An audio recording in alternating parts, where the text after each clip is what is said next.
Hi, David. Thanks for joining us today. So, I'm Anusha, the president of the Climate Catalyst Foundation, and this is Alexios, who's an outreach manager. Yeah, thanks for joining us today. Would you mind introducing yourself? Hi, thanks for having me. My name is David, and I'm currently a senior major in environmental engineering at Cornell University.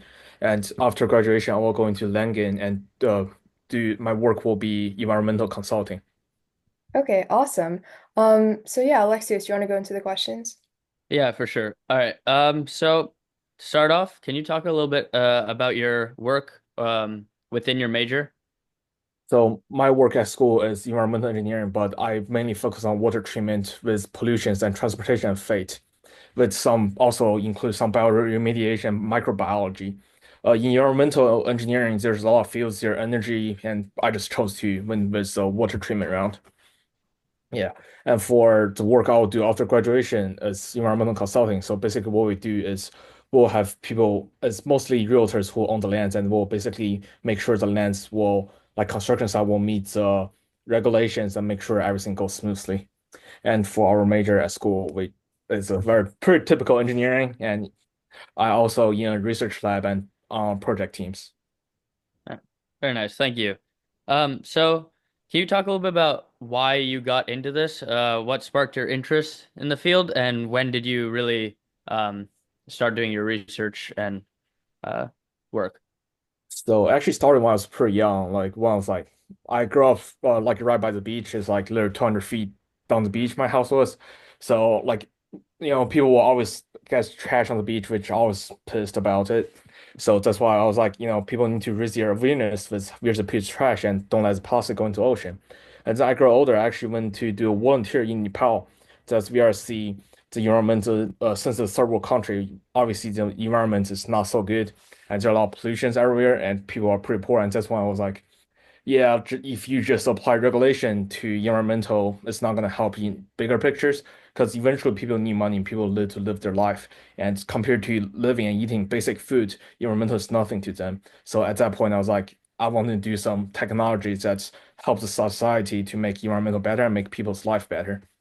And when I actually stepped in the field is when I was in high school. I also did an internship back in China as a waste information plant, where they burn all different kinds of trash to make energy and electricity, so they can sell them and reuse them for good use. Very nice. Um, so can you talk a little bit about how you have experienced your work? Like, what has the experience actually been like while you've been in college?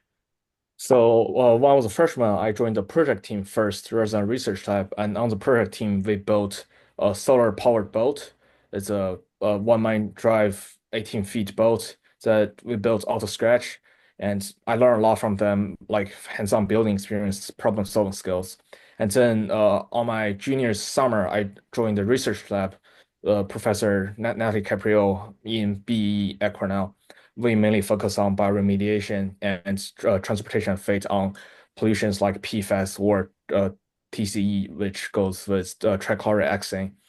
So that's mostly what I've been doing, except, I mean, I also do basic courseworks, but those are some my main extracurriculum during college. And on the research lab, we basically set up different experiments that runs our basic experiments run at least about 200 days. It can go up to like about 400 days. That's what we do. We just do it slow. We try to mimic the water flow in the actual nature with certain soil with certain properties to make sure like, hey, how's this going on and what's been happening in the soil as time goes. Okay. So as you just mentioned, you have done research in your time at Cornell. Um, has there been any other factor that has helped you get to where you are now, such as a teacher, summer program? Um, An internship at sophomore year at really helped me is called Cyclopeer. It's in Chicago. It's a startup. This is the first time I ever actually touched the industry, and which eventually made me decide that, oh, I want to go into industry after my graduation rather than pursuing a PhD and going into academia. Right there, they have a new material that was actually invented by one of the Cornell professors in chemical department. It's called Dextor. It's the commercial name they use for it. I was trying to remember the chemical names. I couldn't. So Mhm. basically, it's a reusable PFAS disposal material, and that's kind of weird because right now we're mainly just using resins and GAC, which is active carbon, for PFAS absorptions. So that's one thing they're trying to make it into the market. Trying to make water filters of it, or the home water filtration system with this new material to prevent people getting like PFAS in their body from just daily usage of water. I think that really helped me. That gave me a really big picture about the industry, give me a big picture about research lab too, because they actually had a research lab within the company. We have the office right by the research lab, so whenever you need something, you go in there, do experiment, and come back and do some office work. I really enjoyed that because you learn both ways. And from the industry, you can see how the economic is going on and how does like all the trending on the social. Like there was one time I think CNN or one of the news media mentioned PFAS, and then the next week our order like quadrupled from last week. So that was really interesting to see how the society interact with the industry as like in daily lives. Okay, awesome. Okay.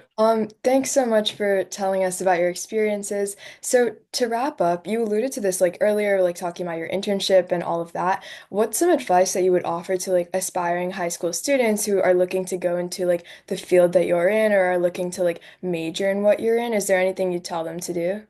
Uh, First of all, is problem solving and critical thinking. I know it sounds kind of vague, but problem solving, like what you do when you face a problem, really matters as you go into college because you don't have that much time to waste and think about everything. Sometimes you kind of just gotta do it and then face the consequences and solve them as part of problem solving too.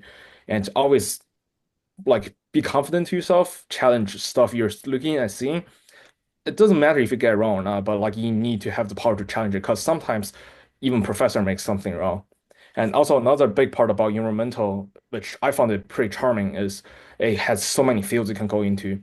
And I didn't do a cross section, but if I will ever come back to school, which I plan to maybe after 5 years to get my PhD, it will be in material science rather than environmental engineering, just because there's so many overlaps for environmental engineering with like chemical or physical or anything else.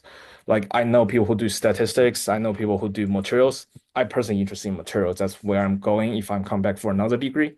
Yeah. So one thing I would say is like, yeah, definitely do some cross subjects. Especially right now, I'm just talking about water treatment. And also environmental could be politics, also could be energy system, energy grid. That's being big topic. Modeling, that's not something I'm good at, but I know people have been focusing on that. So the Yeah. last and most important stuff is definitely passion for the field. At least you need to not hate it to be able to get in the field and stay long enough. Yeah, absolutely. Okay, awesome. That's really good advice. Thank you so much for taking the time today and doing this interview. It was really helpful. Yeah, thank you.